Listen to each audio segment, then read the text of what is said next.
So now what we're going to look at is solving equations by inspection. So as a reminder, what are equations again? Let's take a look at the difference between an equation and an expression. So an equation has an equal sign in between, and it's got basically an expression on each side. Whereas an expression is a standalone, doesn't have an equal sign. And we can prove equations to be true or false. Let's have a look at the learning intentions for today. To understand that a solution to an equation is the value of the pronumeral that makes the equation true. And also to use inspection, and this is trial and error, to find that solution.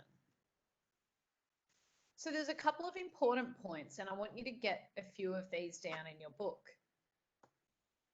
Solving an equation means that we're going to find out the value of a pronumeral that make the equation true.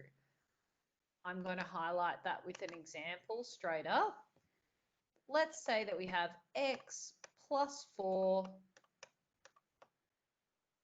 equals 5.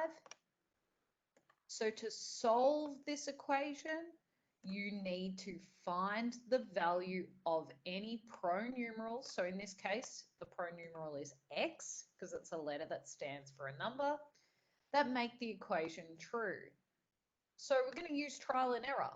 What number could x be if I add it to 4 to make it 5? And I think this is quite an easy one. X would have to be 1.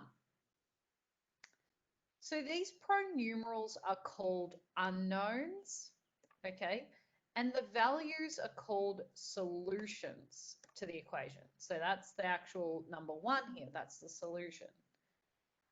So inspection is trial and error, and we're going to basically inspect different values and see which one leads to the solution.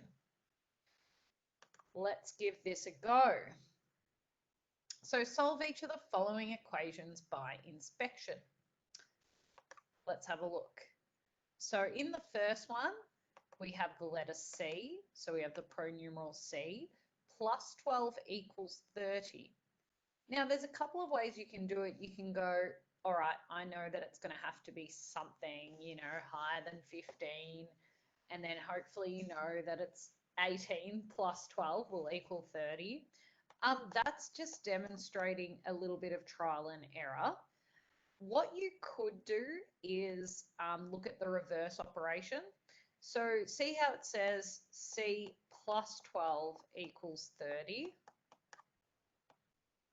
If I want to work out what C is, what I can do is bring 12 onto this side, okay? And the way I can do that is the opposite operation.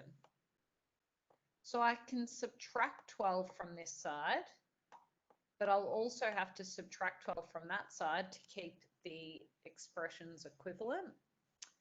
And I basically get C equals 30 minus 12 equals 18. But right now, trial and error will be enough to answer these questions. 5 times B equals 20. So what magic number would there be in there? Hopefully you'd work out that it's 4. So the solution to the first one is 18. The solution to the second one is 4. And the solution to the third one is a little bit harder. Okay, so basically you're going to have to work out what number times by 2 plus 13 will equal 21. What I would do here is I would basically take away the 13 first. So take away 13 from both sides. Okay, and then I would be doing the 2 times.